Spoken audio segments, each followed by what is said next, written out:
مەترسیەکانی چەکدارانی داعش لە ناوچە دابڕێنراوەکانی هەرێمی کوردستان بە ئەندازەیەک زیاد بووە کە ئارامی شارەکانی هەرێمیشیان خسۆتە مەترسیەوە. ئەوەش دەستگامنیەکانی هەرێمی خسۆتە ژێر پرسیاری جددیەوە. شەوی هەینی ژمارەیەک چەکداری داعش هێرشیان کردە سەر سەنگەرێکی هێزەکانی پێشمەرگە لە ناوچەی پردێ. بەو هۆیەوە 3 پێشمەرگە شەهید بوون و دوانی دیکەش بریندار بوون. بەپێی لێدوانی فەرماندە سەربازیەکان ئەو چەکدارانە لە دووری 120 مەترەوە تەقیان لە هێزەکانی پێشمەرگە کردووە.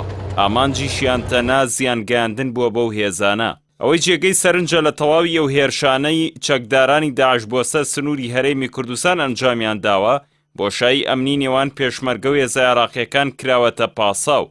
ئەوە شوای کردووە لە چارەسەرکردنی یەکجارەکی ئەو دۆسەیە مەترسیدارە پێداگر نەبن.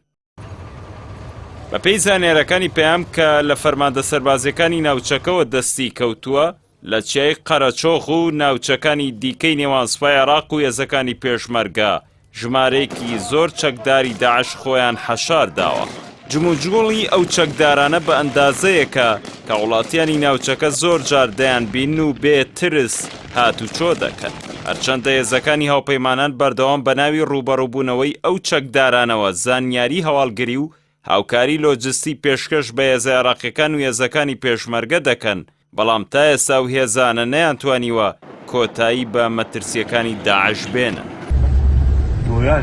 پێشتر شاری هەولێر چەند جارێک و لە دووری چەند کیلۆمەترێکەوە بە کاتیۆشا بردومان کرا، بەڵام ئەم جارە چەکدارانی داعش تا نزیک سەنگەرەکانی پێشمەرگە نزیک بوونەتەوە و زیانی گیانیان بەو هێزانە گەیاندووە.